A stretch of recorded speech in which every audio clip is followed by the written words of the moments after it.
do you have any thoughts on how companies can attract and develop that type of talent as it relates to supersite and augmented reality? Yeah, I think a lot of these technologies, have been in the labs for a long time. Certainly, computer vision has been kind of a problem that people in robotics have needed to solve, or people that are doing, working with drones or working with satellite imagery to try to figure out, what's happening in the other countries that might, represent threats to our country. So the technology has a long nose of being available to researchers or wide specialists. But as technologies mature, they kind of become more commoditized and democratized and can kind of get built into tools that are more available for all of us to use. So it used to be that, think about when you first learned Photoshop, you had to figure out like where the faces were and re-level all of the lighting and all the faces. And now that technology of like finding a face is built into every phone, and so it can do focusing and mirror and leveling on the faces in the photo, and it can even like figure out whether the eyes are closed and like prefer the photo where everyone's like eyes are open and teeth are shown. So it's as that once exotic technology grows, it will become more available in more tools. And where we're seeing that today with Supersight is there are companies like Niantic comes to mind, who first commercialized Pokemon.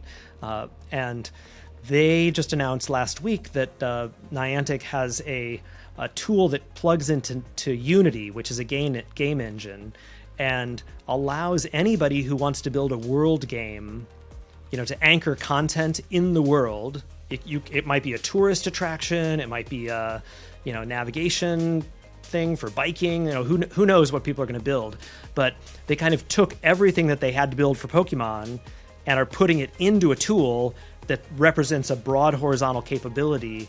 So now anybody can use a map of the world, something called scene segmentation, which is the ability to say which pixels are occupied by buildings, which pixels are occupied by the sky. So if you're an artist and you want to make like a blimp, a big fish that goes by in the sky that doesn't go over the buildings but just goes behind the buildings, like you can build that now using Niantic's tool. So you don't have to be a specialist in computer vision or neural networks. You just have to know a little bit about building stuff in Unity. Right. And I mean, I think my big advice for digital designers, people interested in kind of building these immersive technology experiences, learn the game engines. Get in there and like learn Unreal Engine or Unity.